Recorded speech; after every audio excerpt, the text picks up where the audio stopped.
ভোরের আলো ফোটার আগেই খেজুর গাছ থেকে রসের হাড়ি নামাতে ব্যস্ত কুমিল্লার গাছিরা। টাটকা রস কাঁধে নিয়ে ছুটে চলেন বিক্রির উদ্দেশ্যে, আর এই রসের অপেক্ষায় থাকেন ক্রেতারাও। তবে রস পানে সতর্কতা অবলম্বনের পরামর্শ চিকিৎসকদের। খাবারের পছন্দ ভিন্ন হলেও মজার বেলায় সবাই এক। কুমিল্লায় একসময় গাছিরাই রসের ভার কাঁধে নিয়ে বাড়ি বাড়ি ছুটে বেড়াতেন, কিন্তু সময়ের পরিবর্তনে এখন দৃশ্যপট পুরোপুরি উল্টো।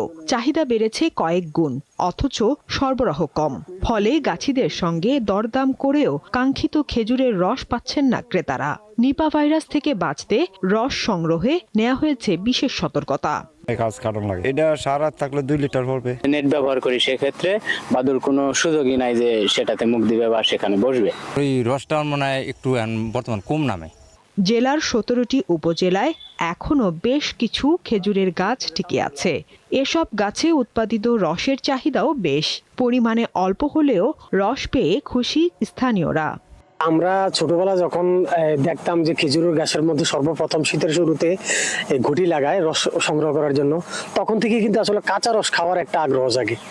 তো সেই আগ্রহটা কিন্তু এখন পর্যন্ত এই লোকটা সামলাতে পারি না। 120 টাকা করে লিটার পার লিটার, এবং খেজুরের যেটা বলে গুড় এবং আদ্রসি এগুলো পাওয়া যায়, তো এটাও খুব একেবারে খাঁটি।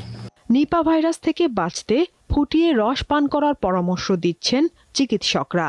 নিপা ভাইরাস অনেকের মাঝে ছড়িয়েছে এবং এই নিপা ভাইরাস অনেক ফেটাল, মানে এতে মৃত্যুর হার কখনো কখনো 70 থেকে 80%। আর এই নিপা ভাইরাসটা ছড়ায় মূলত বাদুরের লালা এবং প্রস্রাব থেকে। অন্তত 70 থেকে 80 ডিগ্রি সেলসিয়াস তাপমাত্রায় সিদ্ধ করে খেলে তখন আর এই ভয়টা থাকবে না।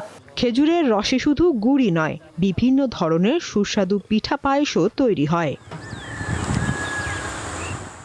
সাদিয়া চৌধুরী, দীপ্ত, বার্তা কক্ষ।